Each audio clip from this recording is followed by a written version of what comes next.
And he started yelling at me and pushed me on the ground and just started choking me. He pinned my legs down and he just started choking me and banging my head against the ground in the garage. And like part of me just couldn't understand what was happening. But then like it just felt more and more pressure on my neck. So I tried to grab his groin, but I couldn't, it just didn't work.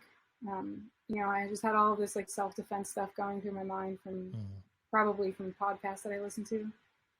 And that didn't work. So I tried to scratch at his eyes just instinctually. I cannot even remember why that was what I decided to do. But I was losing air, so I had to do something. And in my mind, I thought, you know, if I could get DNA under my nails, at least someone would know what had happened. So he let go, and I didn't know this until recently, but he let go because my daughter had walked in and saw what was happening, and she said, you know, Dad, stop. And he yelled at her to go back upstairs. I didn't hear what he was saying, but he had told the police, and I found out later that he had told the police that I just attacked him out of nowhere, and that's why he had scratches on his face. And they asked me if I had made the scratches on his face, and I nodded yes. And I didn't say anything else because I was too afraid. They took me to the police car and just took me away. And as they were taking me away, I asked the police officer, you know, why am I being taken away? He's the one that choked me. And they said, well, you didn't tell us that. And I said, well, I didn't know I was being arrested, and you didn't ask me. Like, I have bruises everywhere. You know, what do I do? And just kind of didn't say anything. So I just sobbed, fucking wept the whole time. And I remember we got to the Vista courthouse, and I remember him asking the intake clerk, you know, can I just take her home? She shouldn't be here. And that was so heartbreaking because I knew he wasn't going to be able to take me home. And she said, no, paperwork has already started, so she has to be processed. So then I go to the other, like the female correctional facility or whatever. And I never got fully booked, I guess. The case had been dropped. Do you think your daughter saved your life?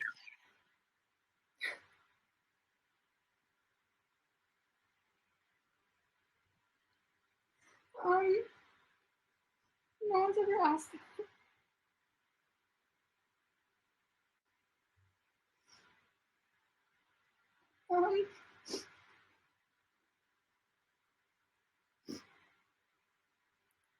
I didn't know that she saw anything until a couple days ago, like a week ago.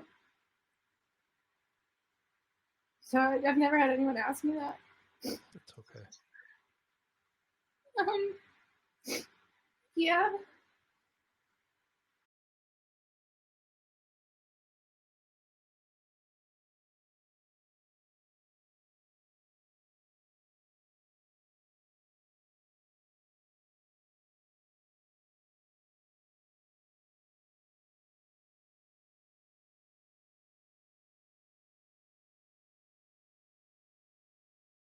When it started to get pretty bad was when Street League started.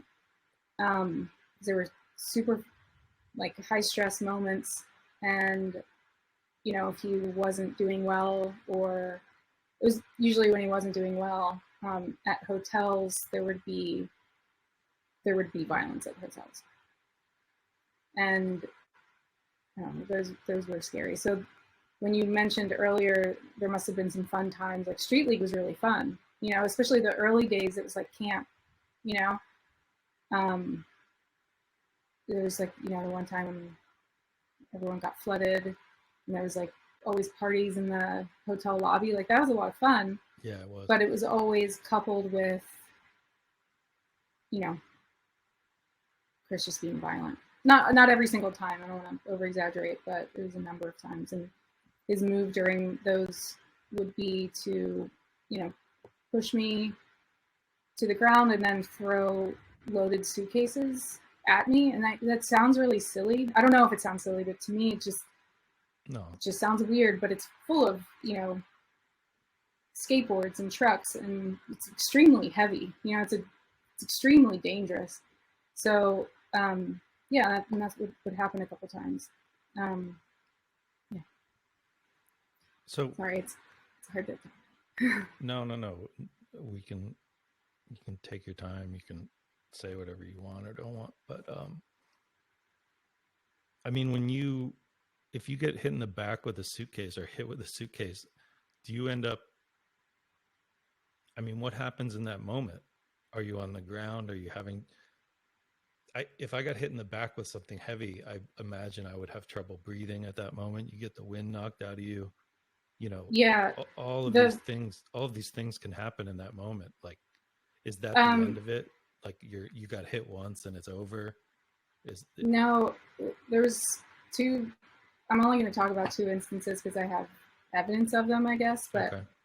um, one time in Chicago, he did that, and then he threw the suitcase at me. And this was the night before the contest.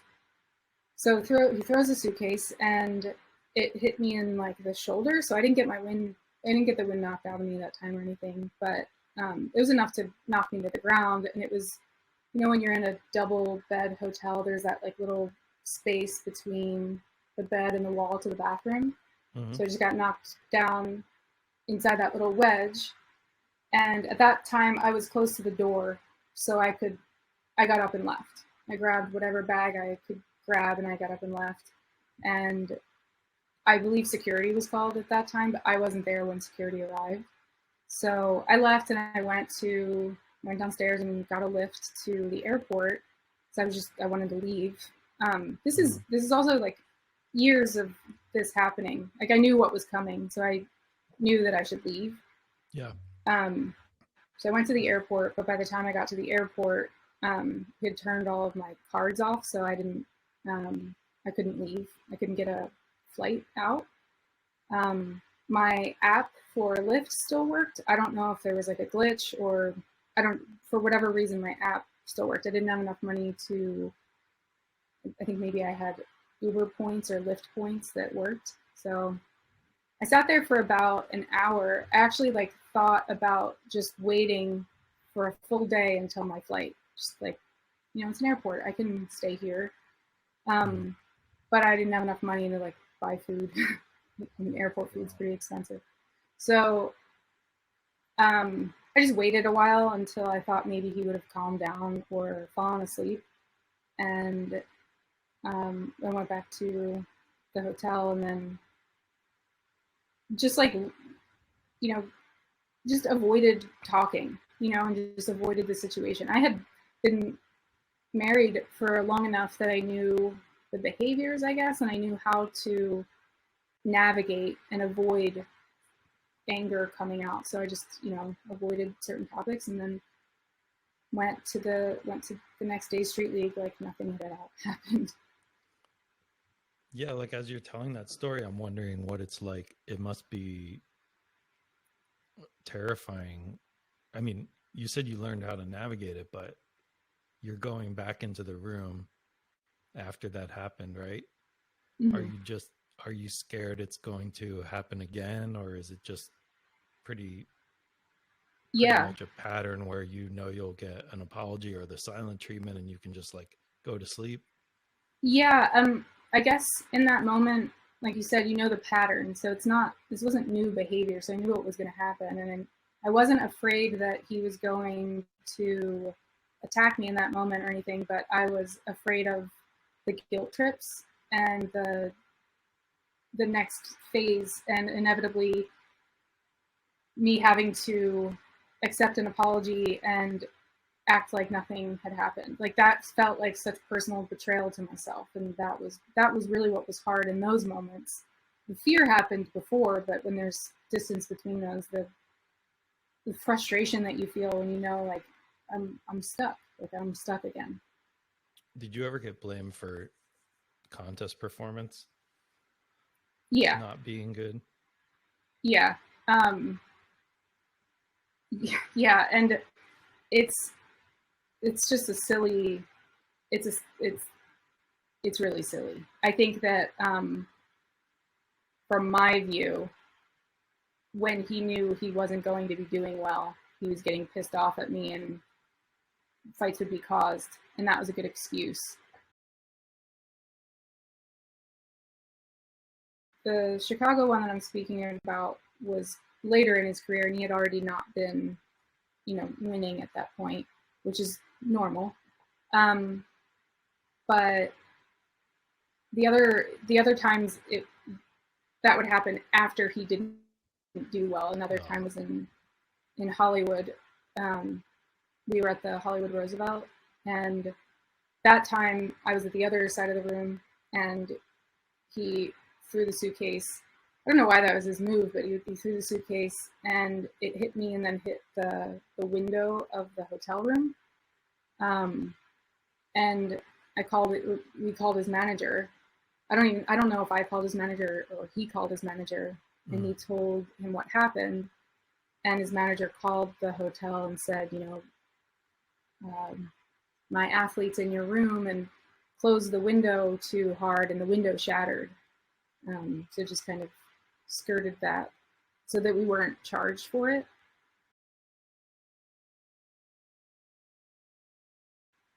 When he called his manager, did he tell him the truth, or did he tell him that he closed the window and it shattered?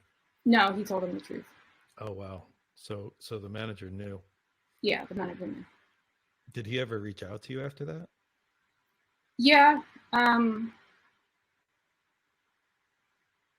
He would reach out to me, and it felt genuine, but also nothing ever happened from that.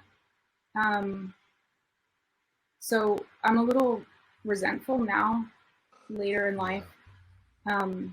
That person specifically could have really helped me and saw what was happening. I don't know. And I have texts where I've reached out to that person and just said, "This is what's happening. Can you help me?"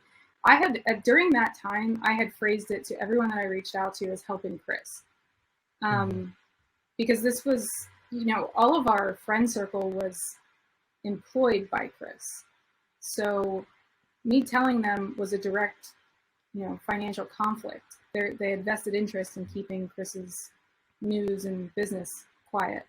Yeah. And I understood that at the time, but I just felt like, I don't know, I thought that people would still do the right thing and maybe help me anyway, even though it could mean a financial burden was coming. I don't know. So I would always phrase it as, can you help him so that he stops doing this, and that didn't happen either.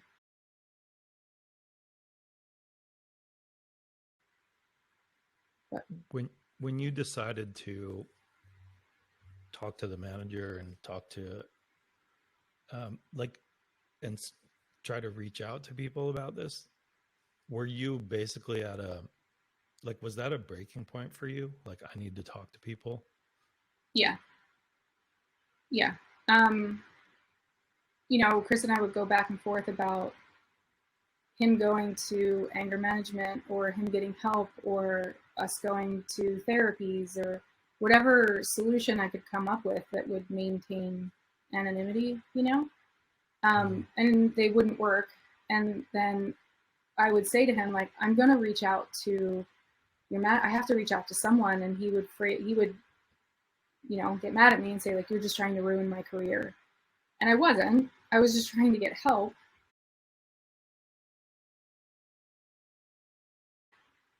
It's hard for me to admit this because it's my family, but I'm really hurt by my family for not stepping in sooner and putting their foot down sooner. I understand that I lived in California, and I was isolated, and I hid a lot of this because I was embarrassed and scared of what they would say, and scared of people not believing me, or mostly scared that people wouldn't think it's a big deal and that I would just feel really alone and isolated even further. But there were definitely times when my family could have stepped in, and that was really hurtful. But there weren't a whole lot of people to reach out to other than people employed by Chris, so that made it really difficult.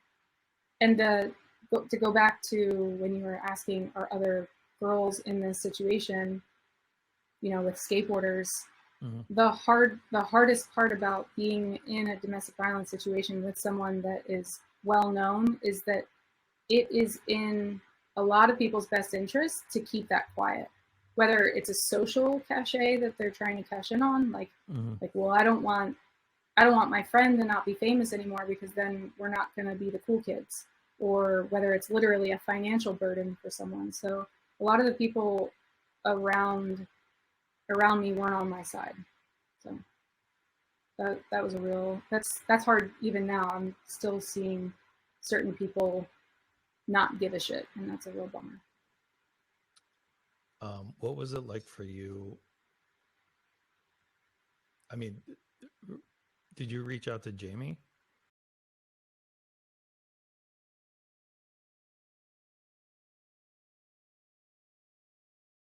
So, as skater girlfriends and wives, we're often said, oh, you don't let the skater skate enough, or that's always put upon us. Yeah, but it's not interfering somehow. Yeah, and it's not true. We're just kind of maneuvering and not being taken advantage of at the same time. So Chris wanted to go out and skate, but we had plans, and I was like, well, fuck. And he kind of just sprung it on me. He's like, oh, well, I'm gonna go skate.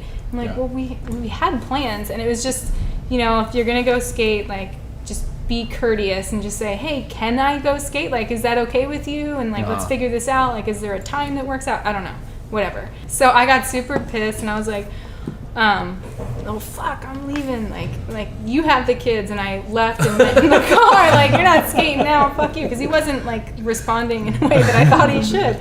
So I left and went in the car, and I was going to try and pull out of the garage, but the garage took way too long. So he came in, and he was just and smashed the hood of my car as hard as he could, and I had these two huge dents in my green car. And so he says he walks away, and it didn't relieve as much pressure as he wanted it to. So he sees a bike pump, and he just picks it up and just hurls it at the car, and it just shatters the windshield. And at first, as he's walking away, I'm like, well, now he's gonna have to fix it. And I'm just super pissed and just girly and bitchy about it. And then he throws the bike pump, and it just shatters my windshield. And I was like, oh my God, that was so close. It's just shattering my face. Oh my God, this is crazy. What do I do right now? And he says he turned around at before it even hit the windshield, he just called a windshield repair person. I just smashed my windshield. I need you to come tomorrow. So he can get pretty angry. I'm in the midst of exposing my ex for the abuse he inflicted on myself and my children during the course of my marriage. Some people are aware of this, but some people aren't, so I'll catch you up to speed.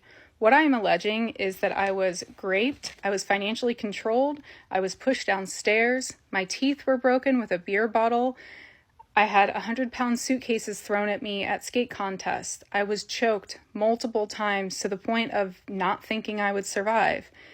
My children's lives were threatened. He threatened to unalive my children. My kids witnessed all of this. I have evidence. So that's where I'm at currently. In May, I had posted a video to ask my friends and family to call me my real name and not the nickname that I was given by him. From there, I was issued a cease and desist. It is my belief that the reason he was able to issue that cease and desist is because he is in close proximity to someone who has access to a lawyer like Marty Singer. I have been talking about this abuse lightly for years. It's been on the internet. This isn't a new thing. The reason it escalated is because of the cease and desist. Now, like I said, I do have evidence of all of this. I've posted about evidence. I've given evidence to people that need it. My goal was never to get him off of any sponsors or anything like that. I do understand that when a company has a personality that they're paying that has allegations like this, that they might have to part ways. I'm aware of that. That's not my personal goal. My personal goal is to be able to tell my truthful story because that is my reality. I don't want to be silenced any longer. I was silenced for 15 years. Anytime I reached out for help, I was met with, well, if you say anything, then he won't make any money, and that'll hurt your kids. My kids were used as leverage against me in order to keep me silent. There is a consensus of people who think that this is a private matter and it should be kept quiet and the people involved should be dealing with it. They think that if a woman speaks out, that it's icky, it's messy, and that's just not the appropriate way to go about it. I'm here to tell you right now that most people who are abusive are not going to course correct on their own. Talking about it publicly is an incredibly healing process. It's an incredibly beneficial process. I had robbed myself for years of the love and support that me and my kids are now receiving because I'm talking publicly about it. And I think I have a right to do that. If you don't agree with me, that's fine. We don't have to be in each other's orbit. I only want people in my orbit that care that this happened to me, that are there for me and are willing to tell me that it wasn't okay. That's what I want in my life. So if you are not part of that circle, we're good. We don't have to be friends. There's a culture of silence inside of skateboarding that allows this type of abuse to run rampant. Since coming forward, I have had so many people, hundreds of people, message me that they've dealt with this themselves, a lot of women inside of skateboarding specifically, and I'm just appalled. I'm just really upset that I'm the one speaking about it, but it is just so frequent. I'm not talking about just a toxic relationship, which I understand is what my ex is telling people it was. And another thing I'd like to mention, there is not an abusive relationship that has ever existed that doesn't include toxicity. They are inextricable. Yes, it was a toxic relationship. Abusive relationships are toxic. That's not an excuse. That's not a reason. That's not a reasonable thing to say about an abuse victim. It is a completely unfair dynamic to expect the victim of abuse to be the bigger person, keep it quiet, and keep things not messy. It's just too messy to bring up abuse. That's not fair. The fact that the abuse happened is the problem and it needs to be addressed. I believe that skateboarding has a responsibility to its community members outside of just the skateboarders themselves, and I think that there's an avenue for them to make considerable and meaningful change. That's now my goal. That's not what I started out to do. I started out just to tell my story, to help in my own healing process, to let my friends know who I am, who they're speaking to. That's what I wanted to do for myself. Now, after this process, I'm just seeing a bit of the bigger picture. It's more than just me. I'm not alone here. I used to reject the term victim. I just really didn't want to be considered a victim or a survivor. It felt like it wasn't me. I wanted to be seen as someone who was strong, a director of people, a manager of people, an intelligent person. I am all those things. They're not mutually exclusive. You can actually be both. And what I realized was, hey, I'm in good company. I'm in good company with the other survivors and the other victims of domestic violence. I'm proud to call myself a victim. I'm proud to call myself a survivor because I got through it, and it is now my job to lend a helping hand to the other women who are still dealing with this, who are still dealing with abuse as it stands, the culture of silence, the shame that comes with being in an abusive situation. I want to help end all of that stigma because it isn't right. It isn't right to further victimize someone who's been in an abusive situation, who's crawling their way out of sub-bedrock conditions to just get their kids safe and secure, to then say that they're the toxic ones for speaking about it. I am not about that. Anyway, if you've made it this far, thank you. There is evidence out there, and if you're interested in seeing it, maybe I'll post some of the evidence here. There's another aspect of all of this that I'd like to address, and it is the aspect of protecting my children.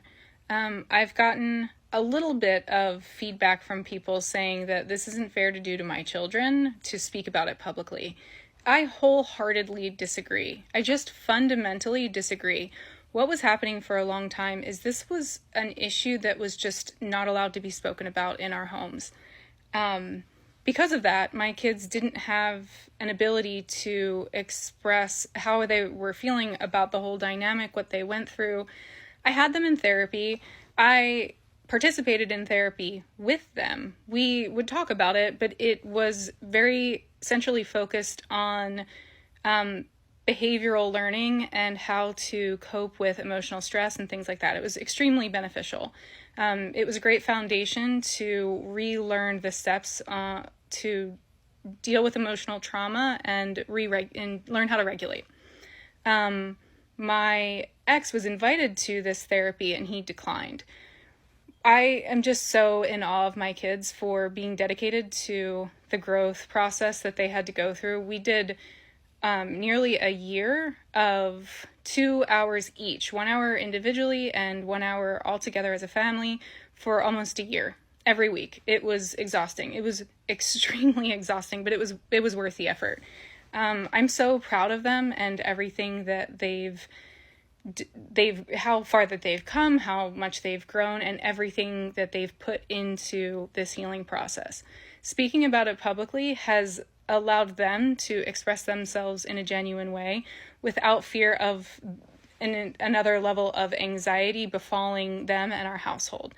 I don't know. I just fundamentally disagree with the idea that keeping this out of public view is what's best for kids. I think that it's a really sinister view and a sinister take on how people should deal with abusive situations.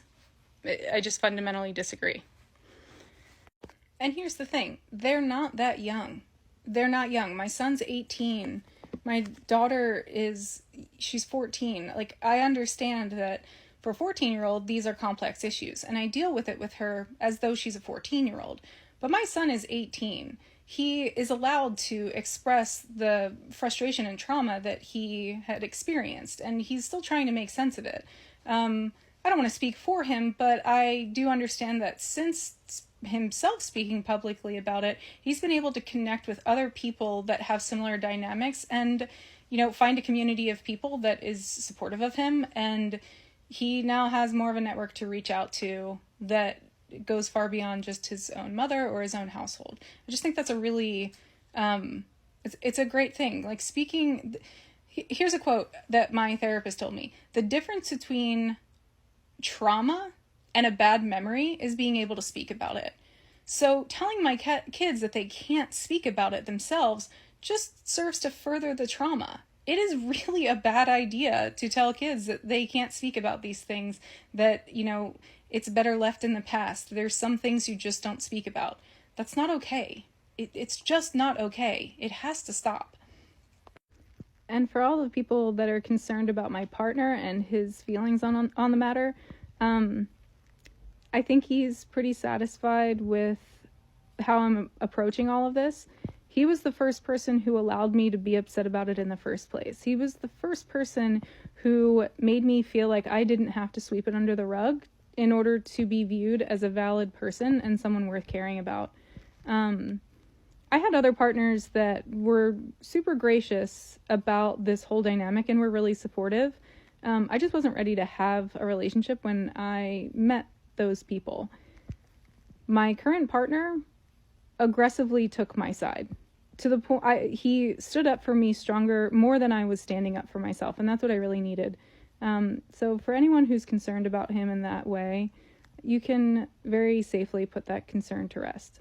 I have been going through all of this evidence that I have regarding my abusive relationship and trying to speak about it publicly. And during all of it, I'm finding some of the most ridiculous instances and ridiculous circumstances that I had to deal with. One of them being while my children were in care of their father, their house was absolutely disgusting. I'm talking dog urine, dog feces in the house, just absolutely abhorrent conditions, like black mold, mushrooms literally growing out of floorboards that have just gone undetected for however long it takes for mold to grow and mushrooms to start growing out of floorboards. No cleaning of any toilets. It's just rotten food everywhere. It was so disgusting. It was like level 3 hoard, maybe level 4 hoard if you were to go look those up. So in my custody hearings or my custody mediation, I filed in there, I asked that Dad keep a house cleaner while the kids, in order for him to maintain custody, Dad must keep a house cleaner. And he argued with me. So he and his attorney were saying, Christine is being really controlling and she can't dictate the level of cleanliness that is at Dad's house. So my attorney pulls their attorney aside. Again, this is mediation, not in court. Pulls him outside and she shows him the photos of what we're talking about. He comes in, face totally changed, and says, okay, back up. Then he takes Dad out, talks to him, and they come back in, face change. Okay, we will have a house cleaner. And they said house cleaner was they would agree to once a month. And I said, no, if you're going to see the kids, at this point it was supposed to be 50-50 custody. I said, no, you need to have a clean house more than just once a month. And they argued with me and said, okay, fine. Dad will keep a house cleaner, but Mom has to pay half of the house cleaning expenses. And I agreed because I just wanted my kids to have a clean house to live in. And it was so bad that I was playing the safety game. I was like, whatever to get my kids safe. And I think that they thought I would back down or something. I'm not sure, but yeah, in my marriage settlement agreement, in the custody part, it says Mom has to pay 50% of Dad's cleaning bill. I'm going to post it because it's just fucking ridiculous. Yeah, the house was that bad. Oh my God. Do not marry stupid men. Don't do it. Husband's house cleaning. The parties agree that husband shall hire a housekeeper to clean his home on a weekly basis. The parties shall split the reasonable cost of housekeeping services 50-50 until my daughter turns 18 years old and is no longer in high school.